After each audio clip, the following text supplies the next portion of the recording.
Hello बच्चों, आइए प्रश्न को देखते हैं। यदि एक वृत्त के त्रिज्यखंड का क्षेत्रफल वृत्त के क्षेत्रफल का 7/20 भाग है तो वृत्तखंड का कोण है। यहाँ पे चार विकल्प दे रखे हैं। चारों विकल्पों में जो सही विकल्प होने वाला है उसका चयन करना है। प्रश्न को हल करने से पहले इसकी मुख्य अवधारणा के बारे में चर्चा कर लेते हैं। तो यहाँ पे हम लोग देखने वाले हैं मुख्य अवधारणा।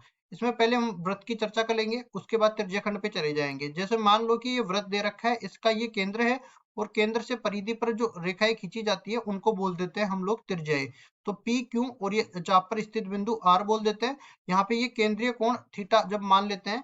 तो अब चलते हैं, देखो सवाल में पहले इसके बारे में सूत्र निर्धारित कर देते हैं। पहले हम लोग बोलेंगे वृत्त की त्रिज्या, जब त्रिज्याखंड की त्रिज्या समान रहेगी। वृत्त की त्रिज्या, वृत्त की त्रिज्या ये आर के बराबर मान लेते हैं। केंद्रीय कोण किसके लिए? त्रिज्याखंड के लिए। त्रिज्याखंड कौन सा है इसको हम लोग अलग से निरूपित कर देते हैं।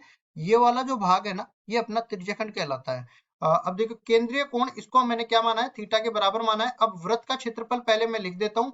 वृत्त का क्षेत्रफल, चूंकि हम लोग जब वृत्त में 360 डिग्री का कोण बन रहा होता है तब इसका क्षेत्रफल पाई आर स्क्वायर के बराबर होता है। अब एक एक नियम इसमें लगाते हैं। तो 360 डिग्री पे पाई आर स्क्वायर क्षेत्रफल है। 1 डिग्री पे कितना होने वाला है? पाई आर स्क्वायर बटा 360 डिग्री। और थीटा डिग्री पर कितना होने वाला है? पाई आर स्क्वायर गुणा में थीटा बटा 360 डिग्री। तो यहाँ पे हम लोग लिखेंगे त्रिज्याखंड का कोण, सॉरी त्रिज्याखंड का क्षेत्रफल जब केंद्रीय कोण थीटा के बराबर हो।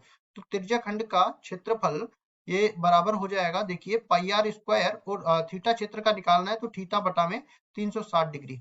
अब देखो जैसा सवाल में दे रखा है उस पर चलते हैं। प्रश्नानुसार, प्रश्नानुसार हमें बोला गया है कि त्रिज्याखंड का क्षेत्रफल वृत्त के क्षेत्रफल का कितना भाग है? ऊपर तो त्रिज्याखंड का क्षेत्रफल आ जाएगा, त्रिज्याखंड का क्षेत्रफल, ठीक है। और नीचे आ जाएगा वृत्त का क्षेत्रफल, नीचे आ जाएगा वृत्त का क्षेत्रफल। और ये कितना भाग है? ये 7/20 भाग है। तो बराबर आ जाएगा 7/20। अब देखिए आगे चलते हैं।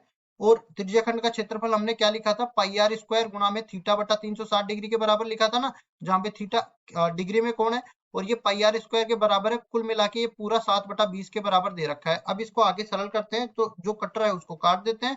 अब देखिए थीटा बटा 360 डिग्री का मान बराबर आ गया 7/20 के। थीटा का मान हमें निकालना है तो बाकी सबको दूसरी तरफ भेज देते हैं। तो ये बराबर बन जाएगा 7/20 गुणा में 360 डिग्री।